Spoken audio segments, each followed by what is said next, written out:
The clinking of champagne flutes, the murmur of 100 conversations about stock prices and summer yachts. This was the soundtrack to Leona's life now. Every night, she wore a starched black uniform and a polite, invisible smile, serving people who had more money in their watch than she made in a year. But tonight was different. Tonight, Duncan Ryder, a man whose cruelty was as legendary as his fortune, pointed a dismissive finger at her. He offered her $10,000 to dance, a cruel joke meant to highlight her lowly position. He thought he was putting her in her place. He had no idea he was about to unleash a storm he couldn't possibly control, a ghost from a past he unknowingly helped create. The Ethelgard restaurant was not merely a place to eat, it was a statement. Perched on the 60th floor of a downtown skyscraper, its floor-to-ceiling windows offered a god's-eye view of the city's glittering sprawl.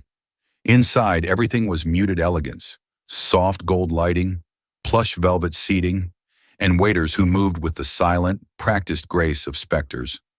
For the patrons, it was a sanctuary of wealth. For the staff, it was a nightly performance on a high wire, where one wrong step could mean a swift and unforgiving fall. Leona Mervan was the master of this tightrope walk. At 26, she had a composure that belied her years. She could navigate the intricate dance of service with an almost supernatural awareness. Refreshing a water glass before it was empty, anticipating a request before it was spoken, and diffusing the quiet tensions that often simmered at tables where marriages and businesses were unraveling. Her colleagues admired her unflappable calm. Her managers praised her efficiency. None of them knew the truth. They didn't see the slight, almost imperceptible stiffness in her left leg when she was truly exhausted, a phantom echo of shattered bone and twisted metal.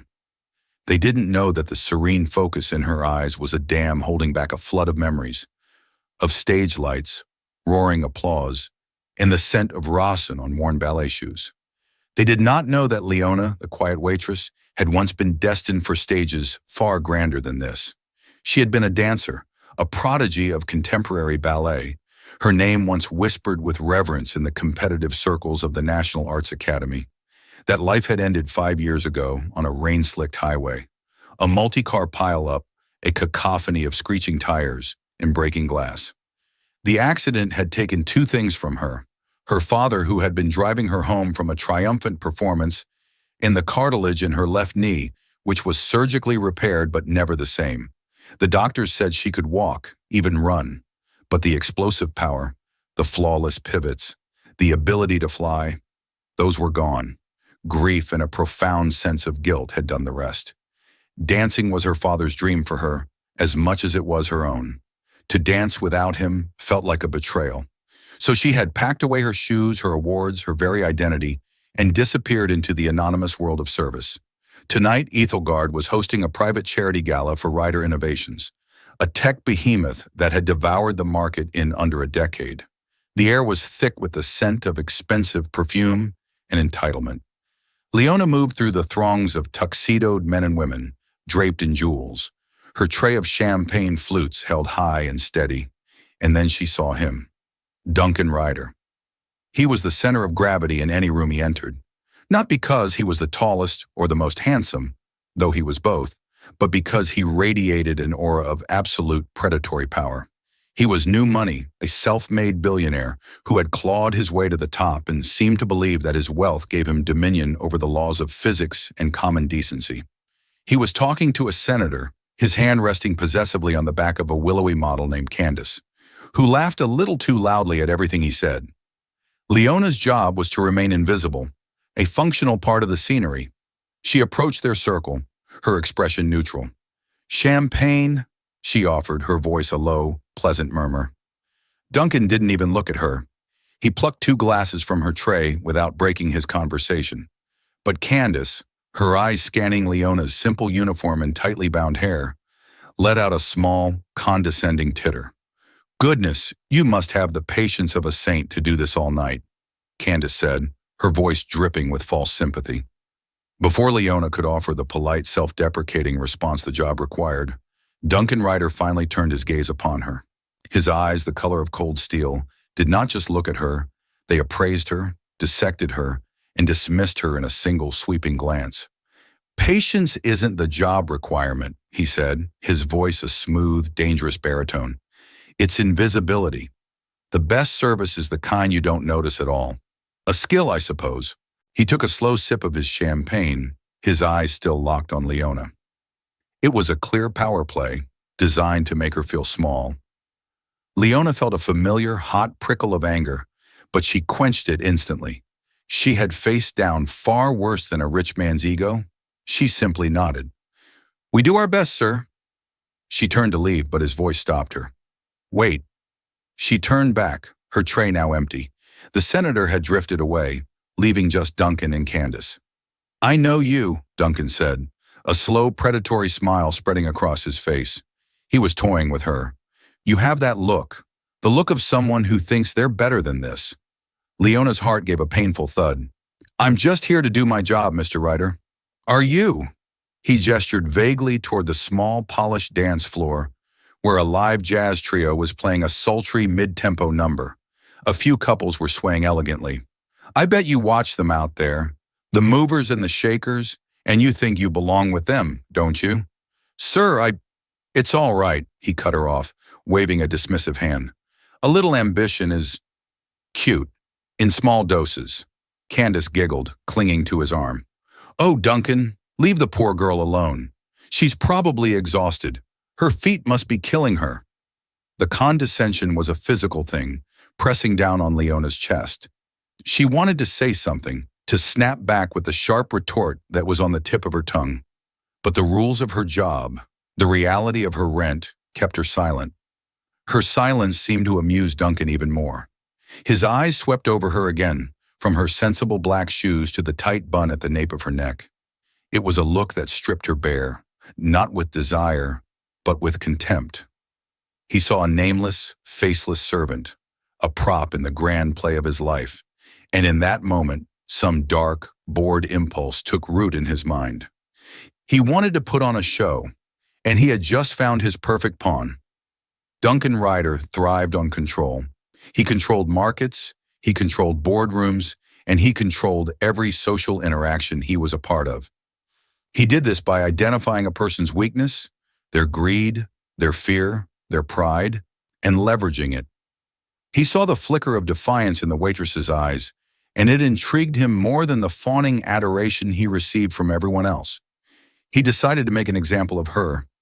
He stepped away from Candace, moving to the center of their small circle, effectively trapping Leona.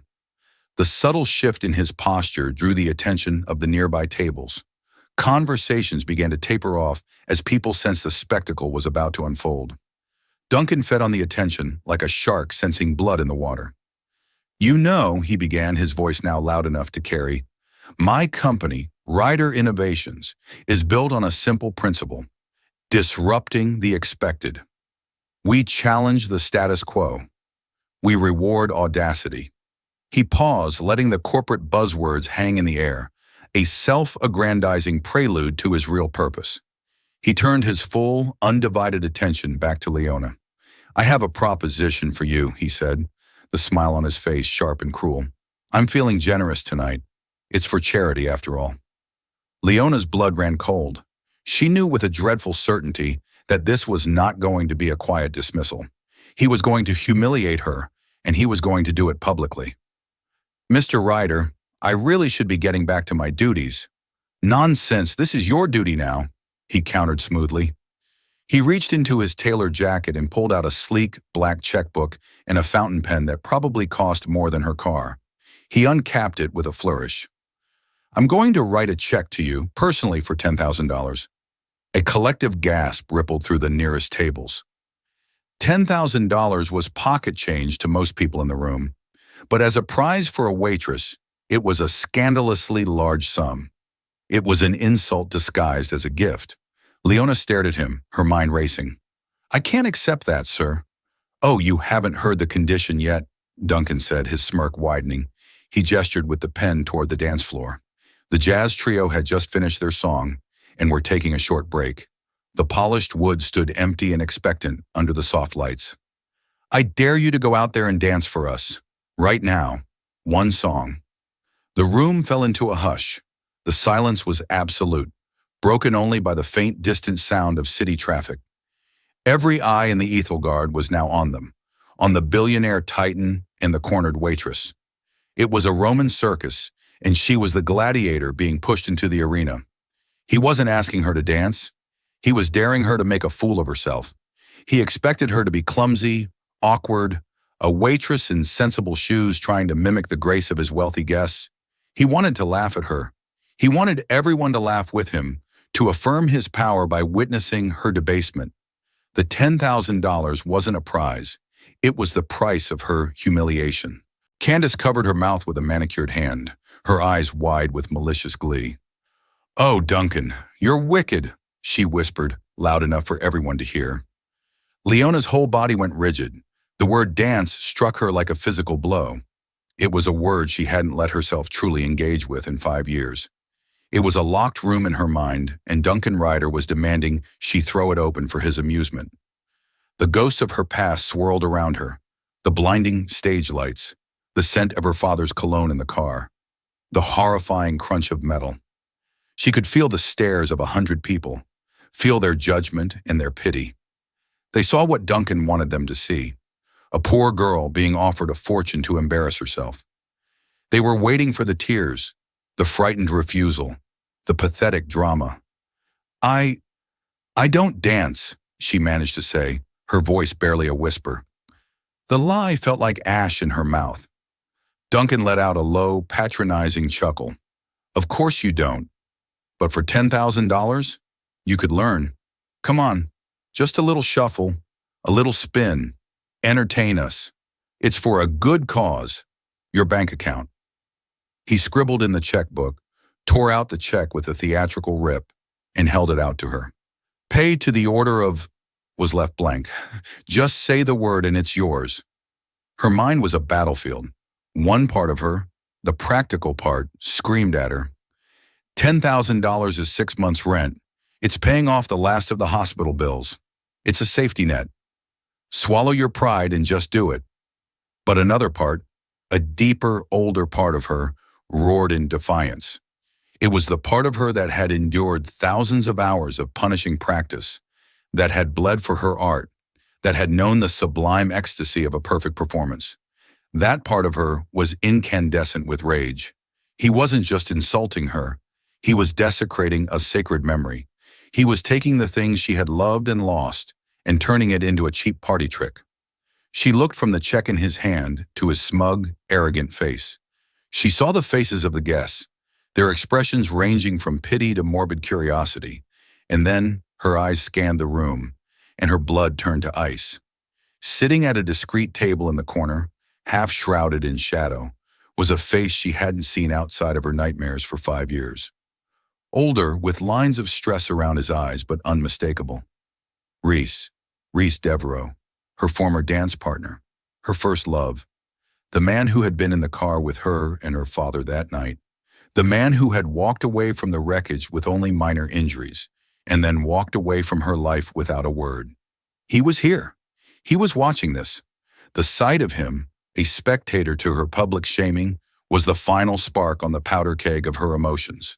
The fear, the grief, the rage, it all coalesced into a single sharp point of clarity. Duncan Ryder thought he was in control. He thought he was the director of this little play. He was about to find out he had tragically miscast his leading lady. Leona lifted her chin. The meek, invisible waitress persona fell away from her like a shed skin. Her eyes, which had been downcast and demure, now met Duncan's with a direct, blazing intensity that made him momentarily falter. "Keep your money, Mr. Ryder," she said, her voice clear and steady, ringing through the silent room. "You can't afford my price." She turned to the bandleader, who was watching the scene with wide, uncertain eyes. "A tango," Leona said, her voice carrying an authority that stunned everyone. "Something dramatic.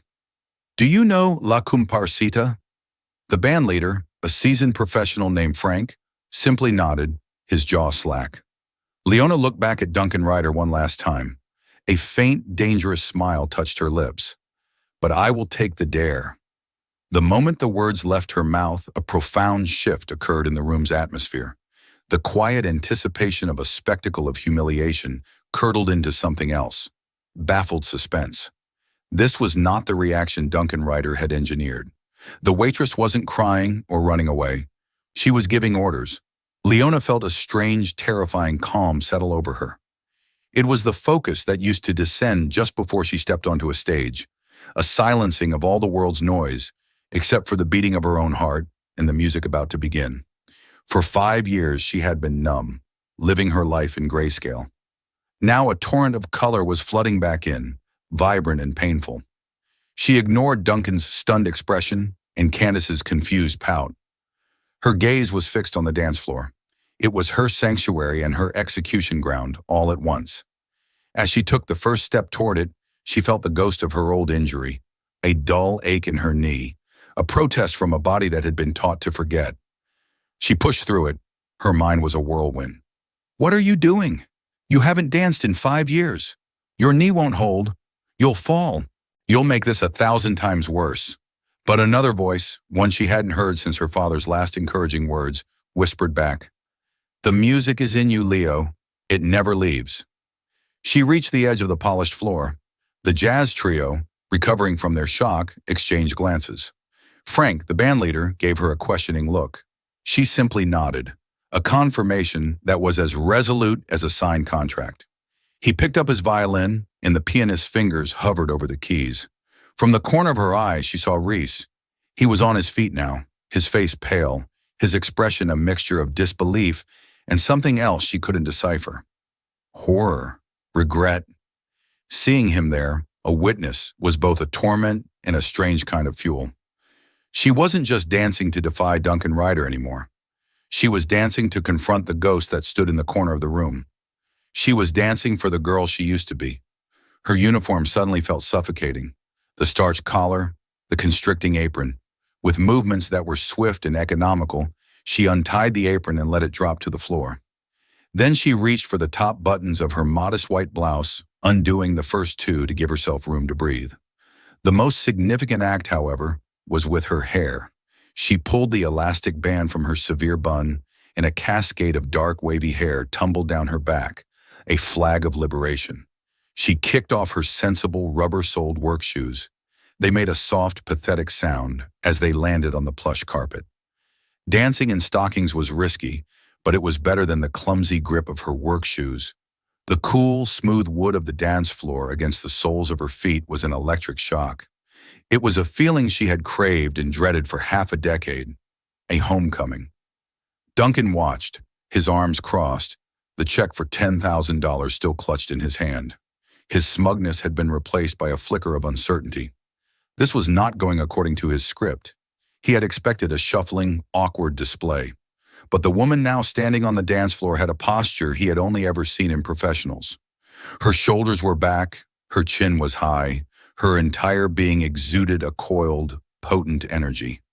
The first iconic, dramatic chords of La Comparsita sliced through the silence of the restaurant. The tango. It wasn't the dance she had mastered. Ballet had been her language, but she knew the tango. It was a dance of conflict, of passion, of a story told in sharp, staccato movements and smoldering pauses. It was a battle between two partners, but tonight she would dance it alone. Her partner was a phantom, the memory of her father, the specter of her past, the arrogant man who had dared to awaken her. She held herself in the traditional embrace, her right arm holding an invisible partner, her left extended as if held by a ghostly hand. For a few agonizing seconds, she remained perfectly still as the opening bars played, letting the music seep into her bones. The ache in her knee was a dull throb, a counter-rhythm to the music. Fear was a metallic taste in her mouth. "You can't do this. Watch me." She closed her eyes and the opulent restaurant melted away.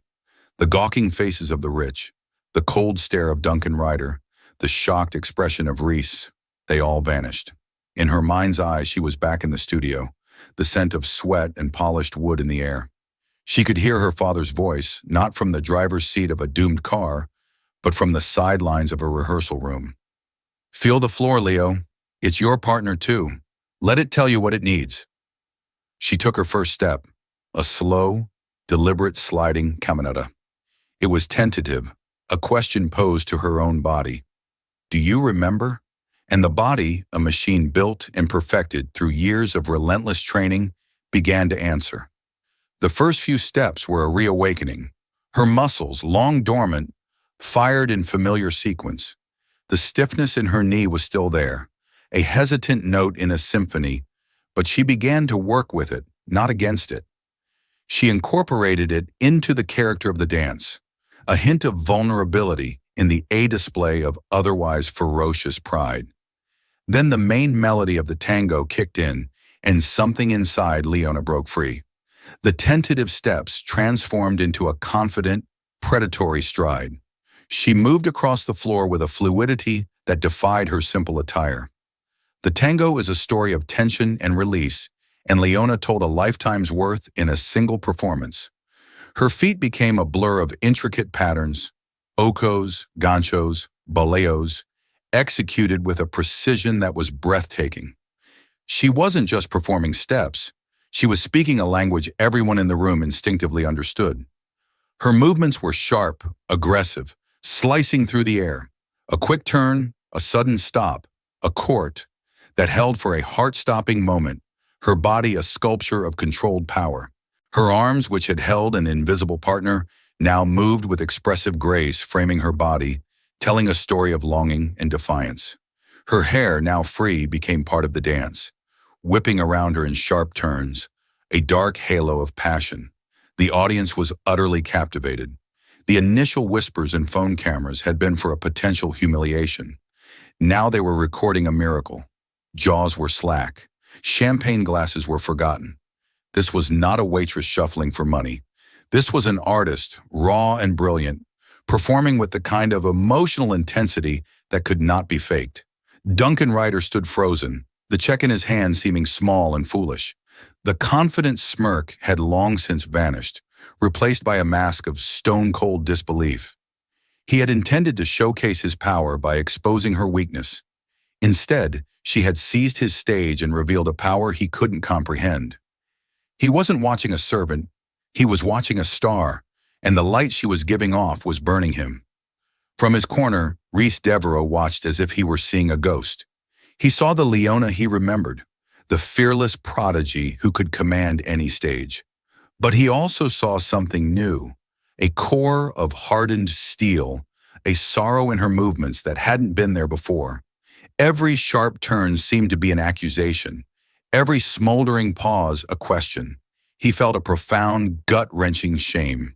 He had seen her broken and had been too cowardly to stay. Now he was watching her piece herself back together with furious, beautiful grace. Leona was lost to the world. She was dancing with her ghost now. A sharp, angry gancho was for Duncan, a hook of her leg expressing all the contempt she couldn't speak. A fluid, sorrowful turn, her head bowed and her hand reaching out to nothing, was for her father. A series of quick, evasive steps, a retreat and then a defiant stamp, was for Rhys and the unanswered questions that had haunted her for 5 years. The music swelled towards its crescendo. Leona channeled every ounce of her frustration, her grief, her rage into the final moments. She spun across the floor in a dizzying series of gyros, a whirlwind of controlled chaos. The pain in her knee flared, white-hot, but she gritted her teeth and pushed through it, fueled by adrenaline and sheer force of will. The final dramatic chord of the tango struck. Leona's final move was not a flourish, but a statement of absolute stillness. She ended in a low lunge, her body taut, one hand pressed to the floor, her head thrown back, her chest heaving. Sweat glistened on her skin, and her eyes were squeezed shut, not in exhaustion, but in a moment of pure, overwhelming emotional release.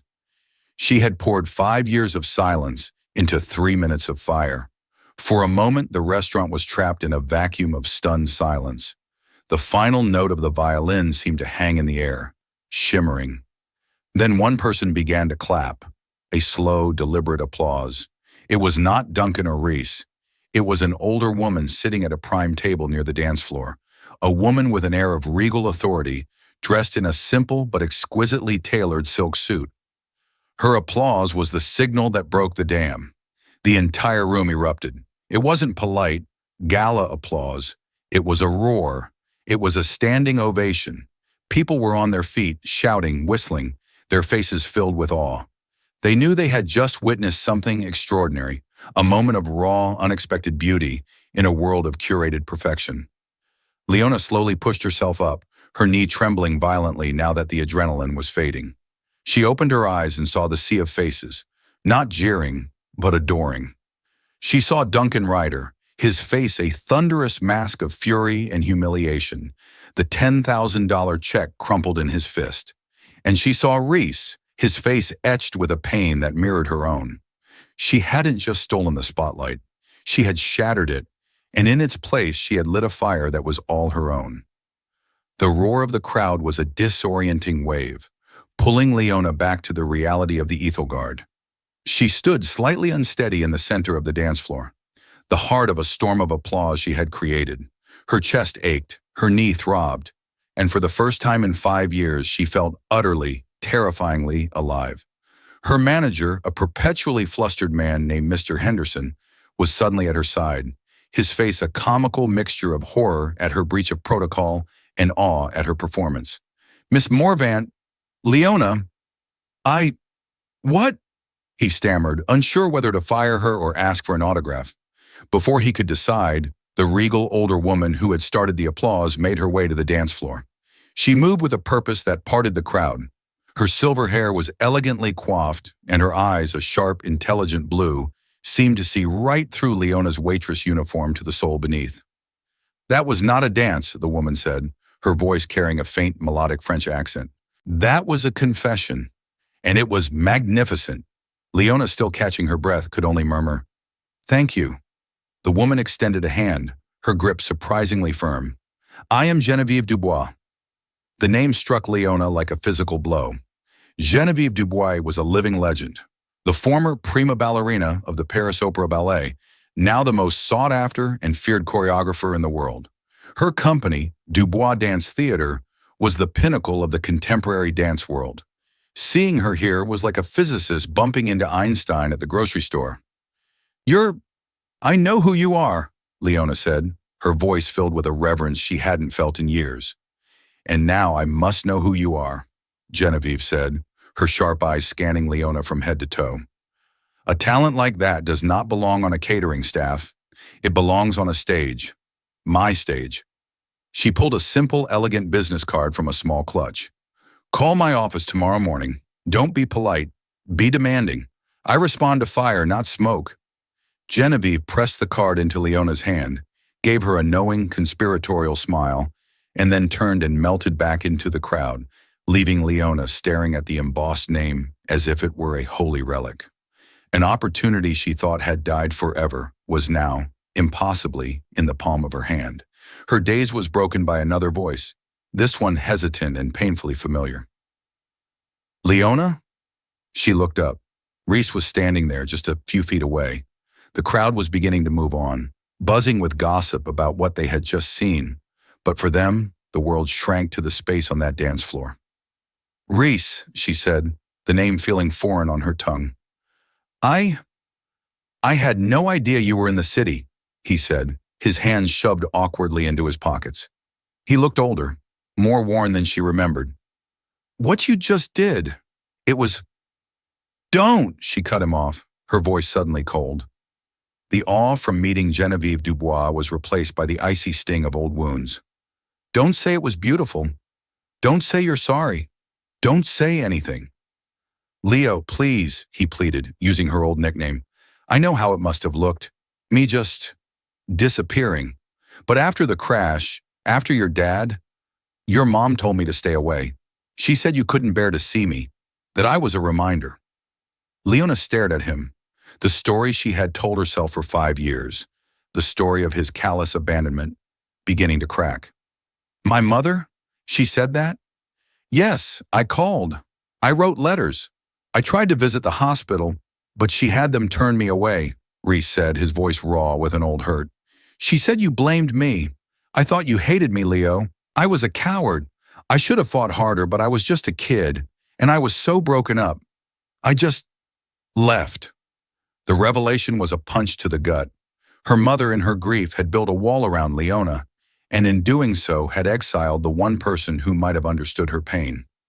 The anger she had held for Reese for 5 years began to curdle into a confusing mix of sorrow and regret for them both. Their fraught reunion was interrupted by a sharp, commanding voice. "Get out!" They both turned. Duncan Ryder was striding towards them, his face livid. The crumpled check was gone. His eyes were chips of ice fixed solely on Leona. Two burly security guards flanked him. "You've had your little show," Duncan snarled, his voice low and menacing. "You've made your point, and you've embarrassed me in my own event. Now get your things and get out of my sight before I have you thrown out." Mr. Henderson scurried forward. "Mr. Ryder, I assure you, this employee will be dealt with severely." "Save it, Henderson," Duncan snapped, never taking his eyes off Leona. "She's fired. Obviously, now she's trespassing." Leona looked at the man who had, in his arrogance, accidentally handed her back her own life. She felt no fear, only a strange, cold pity. He was a king in a kingdom of glass, and she had just shown him how easily it could be shattered. She held up Genevieve Dubois' card. "Don't worry, Mr. Ryder," she said, her voice steady. "I was just leaving." Without another glance at Reese, she turned and walked off the dance floor, past her stunned former colleagues, and headed for the staff locker room.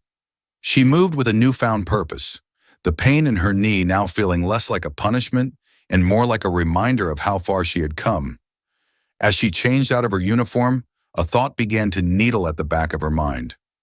Duncan Ryder's humiliation of her had felt specific. It wasn't just random cruelty. "I know you," he had said. "You have that look." Had it just been a lucky guess? Or was there something more? Why had he been so determined to provoke her, of all the servers in the room? The question lingered, a dark and unsettling counterpoint to the bright, hopeful melody of Genevieve's offer. The days following the gala were a blur of dizzying change. Leona called Genevieve Dubois' office, and as instructed, she was demanding. She was granted a private audition the very next day. It was grueling. Genevieve pushed her, testing not just her technique, but her spirit, her resilience. She made Leona confront the physical limitations of her knee, forcing her to find new ways to express herself, to turn a weakness into a unique strength, a signature in her style. At the end of a sweat-soaked 3 hours, Genevieve had simply said, "Welcome to the company. Rehearsals start Monday." Leona felt like she was breathing for the first time in 5 years. She moved out of her tiny apartment and into the temporary housing the company provided for its dancers. She was immersed in a world she thought she'd lost forever. The familiar ache of stretched muscles, the camaraderie of fellow artists, the thrill of creating something beautiful. But even amidst this whirlwind of hope, the question of Duncan Ryder continued to haunt her. His actions at the gala felt too targeted to be a random whim.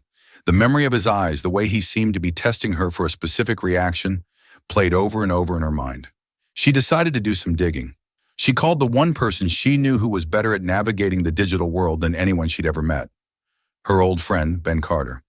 Ben was a freelance cybersecurity analyst, a digital ghost who could slip through firewalls and unearth buried data with terrifying ease. They'd been friends since high school, and he knew all about her past. "Ben, I have a weird favor to ask," she said over the phone, pacing in the small courtyard outside the dance studio. "Let me guess. You need me to hack into the Juilliard database and change your grades from 5 years ago?" he joked. "Close," Leona said, a small smile playing on her lips. "I need you to find out everything you can about Duncan Ryder." "The tech messiah? What did he do, stiff you on a tip?" Leona told him the whole story of the gala. As she spoke, Ben's joking tone faded, replaced by a grim seriousness. "So he picked you out of a whole room of staff and dared you to dance?" Ben mused. "That's not random, that's targeted. It's like he knew you had a button and he wanted to see what would happen if he pushed it. What's the connection?" "That's what I need you to find out," Leona said. "Anything. Everything. But I have a place for you to start. The accident." There was a silence on the other end of the line. "Leo, are you sure you want to go there?" "I have to, Ben. Something doesn't add up." For 2 days she heard nothing.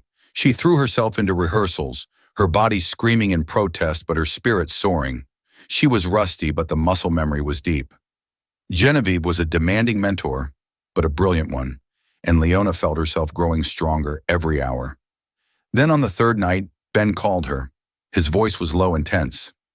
"I found something," he said. "It's deep. It's messy. Tell me." Okay, so Ryder Innovations is famous for its AI navigation systems, right? Self-driving tech, logistics software, that's their bread and butter. I started digging into their early prototypes, their beta testing phase about 5, 6 years ago. It was all very hush-hush. He paused. Leona held her breath. "I managed to get into some archived legal servers," Ben continued, his voice dropping to a whisper. "Found a sealed settlement, a massive one. It was paid out to the family of a man who died in a multi-car pileup on the I-95. The family claimed the accident was caused by a software glitch in a commercial truck that was using Ryder's experimental logistics AI. The truck's brakes engaged fractions of a second too late in the rain, causing the initial impact." Leona sank onto her bed, the phone feeling heavy as lead in her hand. "Ben, what was the date of the accident?" "May 12th, he said softly. 5 years ago. It was the date her world had ended. The rain-slicked highway, the truck that had jackknifed. Her father. The settlement was sealed with an ironclad NDA," Ben went on. "Ryder's company paid a fortune to make the story go away, to bury any connection between their tech and the crash. The official police report blamed driver error and weather conditions. But this document, this proves they knew. They knew their tech was at fault." Leona's mind was reeling. It was too much to be a coincidence. But it still didn't explain Duncan's personal involvement, his bizarre dare. "There's more," Ben said, his voice grim. "As part of the internal incident report that Ryder's lawyers commissioned, they did a full background on all the victims of the crash. To assess liability, potential for lawsuits, standard corporate CYA stuff. I found the file on your father, Dmitry Morvan, and attached to his file was yours, Leona." A cold dread washed over her. "It was a full profile," Ben said. "Your school records, your dance scholarships, articles from local papers about your performances. Prodigy dancer Leona Morvant, daughter of victim, suffers career-ending knee injury in same incident. It's all there in black and white, in a Ryder Innovations internal server. He knew, Leo. When he looked at you in that restaurant, he didn't see a waitress. He saw a ghost from the car crash his company caused. He knew exactly who you were." The phone nearly slipped from her fingers. The pieces clicked into place with horrifying clarity. The dare wasn't a random act of cruelty. It was a calculated, twisted experiment. He had seen the name on her staff file, made the connection, and had decided to play God. Had he wanted to see if she was truly broken? Was it a sick, guilt-ridden attempt to see if the prodigy he had helped destroy could still fly?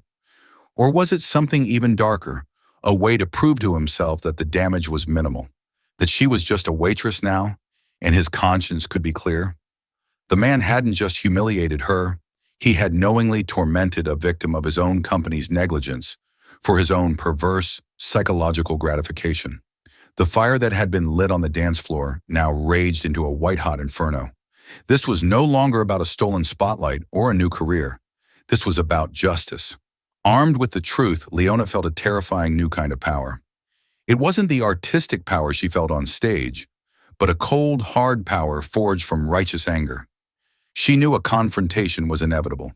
She couldn't let him live with the quiet satisfaction of his secret. He had to face what he had done, not to the anonymous victims in a legal file, but to the woman standing in front of him. She used the notoriety from the gala. The video of her dance had gone viral, predictably, to get a message to him. She contacted his personal assistant, not as a dancer, but as the waitress from the Ethelgard, stating she needed to discuss a private matter with Mr. Ryder. To her surprise, he agreed to a meeting almost immediately. He was arrogant enough to believe he still held all the cards, that she was perhaps coming to beg for money or her job back. He told her to meet him in his office on the top floor of the Ryder Innovations Tower, the very building where the Ethelgard was housed. The next day, Leona walked into the lion's den. The office was an exercise in minimalist power, concrete floors, a wall of glass overlooking the city, and a single massive desk of reclaimed wood. Duncan Ryder sat behind it, not rising as she entered. He looked as composed and imperious as ever, but she could see a flicker of uncertainty in his eyes. "Miss Morvant," he began, his tone laced with condescending amusement. "To what do I owe the pleasure? Have you come to collect your $10,000? I confess your performance was worth at least that." Leona didn't answer. She walked slowly, deliberately toward his desk, her footsteps echoing in the cavernous space. She stopped directly in front of it and placed a single piece of paper on the polished wood. It was a printout of the first page of the sealed settlement Ben had found. Duncan's eyes flickered down to the paper. His suave facade didn't just crack, it disintegrated. The color drained from his face, replaced by a ghastly pallor. He looked up at her, and for the first time, she saw not arrogance or cruelty, but a flash of raw, cornered fear. "How did you get this?" he whispered. "You said you knew me," Leona said, her voice quiet, but carrying the weight of a judge's gavel. "The truth is, I didn't know you at all. I thought you were just an arrogant bully. I didn't realize your cruelty was so specific. You knew who I was that night, didn't you? You knew my name was Leona Morvant, and you knew my father was Dmitri Morvant." He couldn't speak. He just stared at her, his billion-dollar empire suddenly feeling like a house of cards in a hurricane. "You stood there and you watched me serve you champagne," she continued, her voice gaining strength. "A girl whose life your company shattered. And what did you feel, Duncan? A flicker of guilt? A pang of conscience? No, you felt curiosity. You wanted to poke the animal in the cage to see if it was still alive. You dared me to dance because you needed to know the extent of the damage you'd caused and covered up. You wanted to see if the dancer was really dead." He finally found his voice, a ragged, desperate sound. "It wasn't like that. The tech was new. There were bugs. We compensated the families." "Compensated the families?" Leona repeated the words, her voice dripping with scorn. "You threw money at a tragedy to make it disappear. You bought silence, but you couldn't silence your own curiosity, could you? That night at the gala, it was a test, and I failed it, didn't I? I was supposed to be broken. I was supposed to be a clumsy waitress who would prove to you that everything was fine, that you had only ruined a knee, not a life." Duncan Ryder, the titan of industry, slumped in his chair. He looked small, pathetic. "I saw your name on the staff list for the event," he admitted, his voice barely audible. I just wanted to see. You never thought I would dance like that," Leona finished for him. "You never thought the ghost you helped create would come back to haunt you, right here in your own palace." She leaned forward, her hands flat on his desk. "Well, here I am, and the dancer is very much alive. In fact, I have rehearsals with the Dubois Dance Theater this afternoon. Your little dare, your sick experiment. It backfired. You didn't just poke the animal in the cage, Duncan. You unlocked the door." He looked at her, his face a mess of shame and fear. "What do you want? More money? Do you plan to go to the press?" Leona looked at the man before her, a man drowning in his own gilded cage, and she felt the last vestiges of her anger recede, replaced by a profound and liberating indifference. He had no more power over her. "I want nothing from you," she said, standing up straight. "Your money is tainted, and your downfall would just be another headline. The press doesn't matter. What matters is that you know. You have to live with the knowledge of what you did, not to a name in a file, but to me. You have to remember my face every time you approve a new piece of technology. That will be your punishment." She turned and walked toward the door, her steps confident and sure. Her past was no longer a weight dragging her down, but the foundation she was building her future upon. "Leona, wait!" he called out, a note of desperation in his voice. She paused at the door but didn't turn around. "I am sorry." Leona considered the word. It was small and insufficient for the chasm of pain his actions had caused, but it was a crack in his armor, and that was enough. "I know," she said, and walked out of his office, leaving him alone with his silence and his ghosts. She stepped into the elevator, and as it descended, she didn't look back up at the tower. She looked forward, toward the city, toward the dance studio, toward the stage that was waiting for her. Leona's story isn't just about a dance. It's a powerful testament to the fire that can lie dormant within us, waiting for the right spark to be reignited. It shows that our past traumas and deepest wounds don't have to define our future. Duncan Ryder thought his wealth gave him the power to write her story, to cast her as a victim in his play. But Leona proved that true power lies in reclaiming your own narrative, in facing your ghosts, and in having the courage to dance, even when your knees are weak and the world expects you to fall. Her performance wasn't for $10,000. It was for her soul, and in the end, that's the only currency that truly matters. If Leona's incredible journey from despair to defiance moved you, please show your support by hitting that like button. Share this story with someone who needs a reminder of their own inner strength, and don't forget to subscribe for more real-life stories of triumph and transformation. Your support helps us keep sharing these powerful moments. Thank you for listening.